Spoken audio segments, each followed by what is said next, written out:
റോയ്ച്ചായ ഒരു കേസിൽ രാഹുൽ മാങ്കൂട്ടത്തിൻ്റെ അറസ്റ്റ് 15 വരെ തടഞ്ഞിട്ടുണ്ട്. ഒരു കേസിൽ അറസ്റ്റ് ചെയ്യാൻ തടസ്സമില്ല എന്നും പറയുന്നുണ്ട്. ഇത് ഇലക്ഷന് വേണ്ടി CPM സർക്കാർ കാത്തു വച്ചിരിക്കുകയാണോ ഈ രാഹുൽ മാങ്കൂട്ടത്തിൻ്റെ അറസ്റ്റ്? 13-ാം തീയതിക്ക് മുമ്പ് ഏതായാലും അറസ്റ്റ് ഒന്നും ഉണ്ടാവാനുള്ള സാധ്യതയില്ല. അല്ലെങ്കിൽ കുറഞ്ഞ പക്ഷം 11 വരെ അറസ്റ്റിനൊന്നും സാധ്യതയില്ല. കാരണം ഇനിയിപ്പം ഇന്ന് തന്നെ മുഖ്യമന്ത്രി തന്നെ പറഞ്ഞല്ലോ, ഈ അറസ്റ്റ് തടയുകയൊക്കെ ചെയ്യുന്നത് സ്വാഭാവിക നടപടിയാണ്. അപ്പം പിന്നെ തന്നെയല്ല, ഇന്ന് കേസ് ജാമ്യാപേക്ഷ കോടതിയിൽ കേൾക്കാൻ വന്നപ്പോൾ തന്നെ ഡയറക്ടർ ജനറൽ ഓഫ് പ്രോസിക്യൂഷൻ പറഞ്ഞത് സർക്കാർ പ്രിപ്പയർഡ് ആയിട്ടില്ല, കേസ് വാദിക്കുന്നതിന് വേണ്ടി പ്രിപ്പയർഡ് ആയിട്ടില്ല എന്ന് പറയുമായിരുന്നു. അപ്പോൾ ഇതൊക്കെ സൂചിപ്പിക്കുന്നത് എന്താണ്? സർക്കാർ ഇത് കഴിയുന്നിടത്തോളം തിരഞ്ഞെടുപ്പ് വരെ നീണ്ടിക്കൊണ്ട് പോകട്ടെ എന്നുള്ള മട്ടിലാണ് ഇരിക്കുന്നത്. ആക്ച്വലി ഈ കേസിൻ്റെ തുടക്കമെന്ന് പറയുമ്പോൾ തന്നെ ഇത് നിയമസഭാ തെരഞ്ഞെടുപ്പ് കാലത്തേക്ക് ഇത് പൊട്ടിക്കാൻ വെച്ചിരുന്ന ഒരു ബോംബായിരുന്നു. പക്ഷേ ചില സാഹചര്യങ്ങളുടെ സമ്മർദ്ദം കൊണ്ട് ഇത് നേരത്തെ വരികയും ഈ ചാനലുകളൊക്കെ ഇത് എടുത്തിട്ട് ആഘോഷിക്കുകയൊക്കെ ചെയ്തതുകൊണ്ടാണ് CPMന് അങ്ങനെ കാര്യമായൊരു മുൻകരുതലെടുത്ത് കോൺഗ്രസിനെ പൂട്ടാൻ പറ്റുന്ന തരത്തിലേക്ക് എത്തിക്കാൻ കഴിയാതെ പോയതും പിന്നീട് വന്ന സംഭവവികാസങ്ങൾക്ക് ഒട്ടും പ്രതീക്ഷിക്കാത്ത തരത്തിലേക്കാണ് കോൺഗ്രസും ഇതിനനുസരിച്ചുള്ള നീക്കങ്ങൾ നടത്തി ഇയാളെ പുറത്താക്കണമെന്നുള്ള തീരുമാനത്തിലേക്ക് അവരെത്തുകയും ഒക്കെ ചെയ്തുകൊണ്ട് ഉദ്ദേശിച്ച ഒരു ടെമ്പോ CPMന് ക്രിയേറ്റ് ചെയ്യാൻ കഴിയുക. അല്ലെങ്കിൽ സോളാർ കാലത്തെ പോലെയോ അല്ലെങ്കിൽ സൂര്യനെല്ലിയുടെ കാലത്തെ പോലെയോ ഒന്നും അതിന് കഴിയാതെ പോയി എന്നുള്ളതാണ്. കാരണം അത്രയും ഒരു പ്രിപ്പറേഷൻ നടത്തി ഇത് ജനങ്ങളുടെ ഇടയിലേക്ക് എത്തിക്കുന്നതിൻ്റെ കാര്യത്തിൽ ഇത് പൊളിഞ്ഞുപോയി. കാരണം തന്നെയല്ല, ഈ പരാതിക്കാരൊക്കെ ആദ്യം പരാതി കൊടുക്കാൻ വിമുഖത കാണിക്കുകയും പിന്നീട് ഇത് കുറേ ദിവസം ഇത് നീണ്ടു പോവുകയും ഒക്കെ ചെയ്ത് ഈ പരാതിക്കാരുടെ വിശ്വാസ്യതയിൽ തന്നെ സംശയം ഉണ്ടാക്കുന്ന തരത്തിലുള്ള പെരുമാറ്റങ്ങളൊക്കെ വന്നതോടുകൂടി തന്നെ ഈ സംഭവത്തിനകത്ത് എന്തൊക്കെയോ ചില ചീഞ്ഞു നാറുന്നുണ്ടെന്നും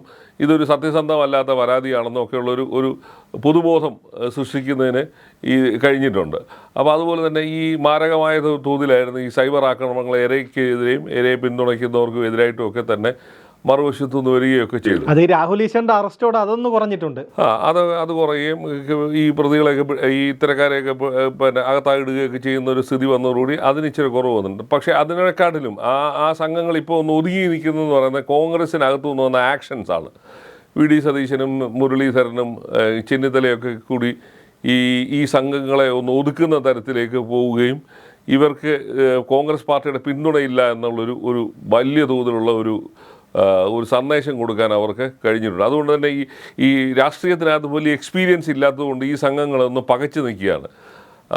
ഇനി ഏത് തരത്തിലാണ് അത് പ്രതികരിക്കുന്ന തരത്തില്ല. ഏതായാലും അവർ ആ സംഘങ്ങൾ മൊത്തത്തിലൊന്ന് പകച്ചു പോയിട്ടുണ്ട്. കാരണം പ്രത്യേകിച്ച് രാഹുലിൻ്റെ ഈ ആരോപണങ്ങളിനകത്തോ അല്ലെങ്കിൽ രാഹുൽ പറയുന്നതിനകത്തൊരു സത്യമില്ല എന്നൊരു പൊതുധാരണ കോൺഗ്രസ് പ്രവർത്തകരുടെ ഇടയിലുണ്ട്. അതിന് കാരണമെന്ന് പറയുന്നത് ഇയാൾ ഈ കാര്യങ്ങളൊന്നും തന്നെ നിഷേധിക്കുക, ജാമ്യാപേക്ഷയിൽ മാത്രമാണ് രാഹുൽ മാങ്കൂട്ടത്തിൽ വന്ന് ഇതൊക്കെ ഉഭയസമ്മതപ്രകാരം നടന്ന ബന്ധമാണെന്നും ഗർഭം അലസിപ്പിക്കാൻ ഇങ്ങനെ ശ്രമം നടന്നു എന്നൊക്കെ ഉള്ളത് ജാമ്യാപേക്ഷയിൽ മാത്രമാണ് അയാൾ സമ്മതിക്കാൻ തയ്യാറ്. അതിനു മുമ്പ് ഒരു ഘട്ടത്തിൽ പോലും ഈ സോഷ്യൽ മീഡിയയിലൊക്കെ ഈ ശബ്ദരേഖകളൊക്കെ വന്ന സമയത്തൊന്നും അത് തൻ്റേതാണെന്ന് സമ്മതിക്കാനോ അല്ലെങ്കിൽ അത് ഒരു തെറ്റുപറ്റിപ്പോയെന്നോ എന്നൊന്നും പറയാനൊന്നും അയാൾ തയ്യാറായിരുന്നില്ല. അന്നൊരു ധാർഷ്ട്യത്തോടുകൂടിയാണ് ഈ പ്രശ്നങ്ങളെയൊക്കെ സമീപിക്കുകയും ഒക്കെ ചെയ്തത്. അപ്പോൾ അതുകൊണ്ട് തന്നെയാണ് അത് വഷളായിപ്പോയത്.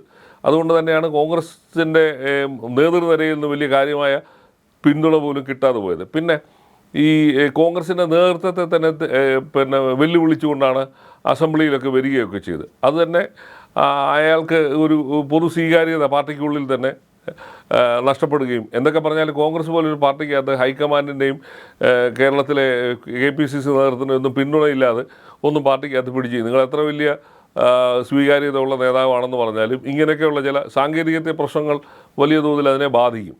അപ്പോൾ അതൊന്നും ആ ഒരു പക്വതയില്ലായ്മ കൊണ്ടും ക്ഷമയില്ലാത്തത് കൊണ്ടും സംഭവിച്ചു പോയ ദുരന്തങ്ങളാണ്. CPMന്റെ ഒരു പ്ലാനിങ് അത് തെറ്റിയെന്ന് പറയാൻ പറ്റും. കാരണം അതുവരെ ശബരിമലയായിരുന്നു വലിയ വിഷയം, വലിയ വാർത്തകളെല്ലാം ശബരിമലയെ ചുറ്റിപ്പറ്റിയായിരുന്നു. പെട്ടെന്ന് അതങ്ങ് ഒരു 2-3 ദിവസത്തേക്ക്. പക്ഷേ അതിനകത്ത് അടിസ്ഥാനപരമായി അവരിപ്പോഴും നേരിടുന്ന ഒരു പ്രശ്നം എന്ന് പറയുന്നത് ഇന്നലത്തെ ഹൈക്കോടതിയുടെ വിധി തന്നെ CPMനുള്ള വലിയ തിരിച്ചടിയാണ്. അതായത് ഇതിനകത്തെ വൻ തോക്കുകളെ പിടിക്കണമെന്നാണ് കോടതി പറഞ്ഞിരിക്കുന്നതും കോടതി ആ ഒരു മെസ്സേജിനകത്തുനിന്ന് പുറകോട്ട് പോയിട്ടില്ല.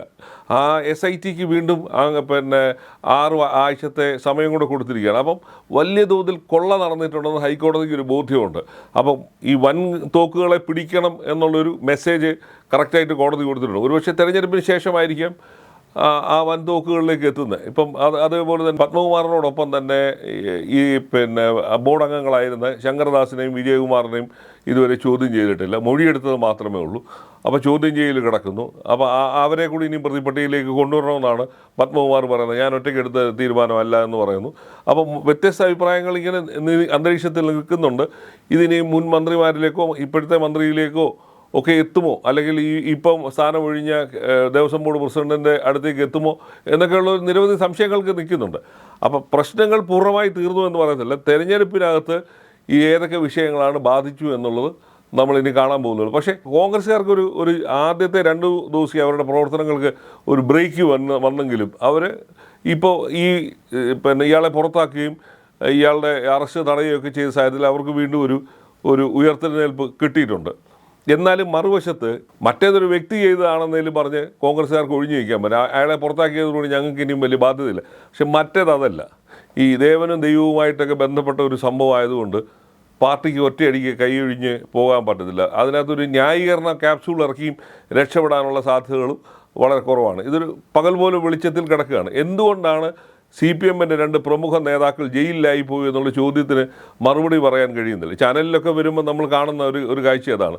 ആ ചോദ്യം ചോദിക്കുമ്പോൾ CPM-ൻ്റെ വക്താക്കളായി വരുന്നവർ അല്ലെങ്കിൽ പിന്നെ യാത്രികർ എന്ന് പറഞ്ഞു വരുന്നവർക്കൊന്നും കൃത്യമായൊരു മറുപടി പറയാൻ പറ്റില്ല. ദൈവത്തിൻ്റെ പണം മോഷ്ടിച്ചുകൊണ്ട് പോയ ഒരു പാർട്ടിയാണെന്നുള്ള വ്യാപകമായ പ്രചരണം അവരുടെ മേൽ അവർക്ക് വലിയൊരു തീരാക്കളങ്കമായിട്ട് നിൽക്കുക.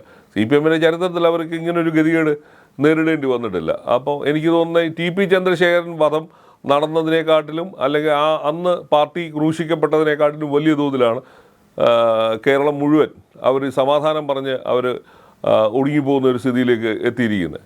അപ്പോൾ അതൊക്കെ ആയിരിക്കാം അതിൻ്റെ പിന്നെ ജനങ്ങൾ എന്തുമാത്രം അത് കയ്യിലെടുത്തിട്ടുണ്ട് എന്നുള്ളത് വരാൻ പോകുന്ന തെരഞ്ഞെടുപ്പിൻ്റെ റിസൾട്ട് വരുമ്പോഴേ അറിയാൻ കഴിയുള്ളൂ.